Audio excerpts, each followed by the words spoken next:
মুসলমানরা কিসে বিশ্বাসী? মুসলমানদের বিশ্বাসগুলি নিম্নরূপ: 1. তাওহীদ, আল্লাহর একত্ব।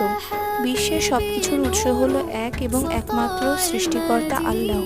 তিনি সবকিছুর নিয়ন্ত্রক, সদা জাগ্রত প্রভু। 2. ফেরেশতা, দেবদূত, যা আল্লাহ সৃষ্টি করেছেন নূর থেকে, অর্থাৎ জ্যোতি থেকে। তারা পুরুষও নন, আবার নারীও নন। তারা নিরাকার, কিন্তু মহান আল্লাহর ইচ্ছায় তারা যে কোনো সময় যে কোনো রূপ গ্রহণ করতে সক্ষম।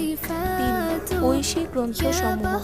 ঐশী গ্রন্থ 4টি, যা মানব সভ্যতা বিকাশের সাথে সাথে নবীদের মাধ্যমে অবতীর্ণ হয় এবং যা হযরত মুহাম্মদ সাল্লাল্লাহু আলাইহি ওয়াসাল্লামের উপর শেষ ঐশী গ্রন্থ আল কোরআন হিসাবে অবতীর্ণের মধ্য দিয়ে পরিপূর্ণতা লাভ করে।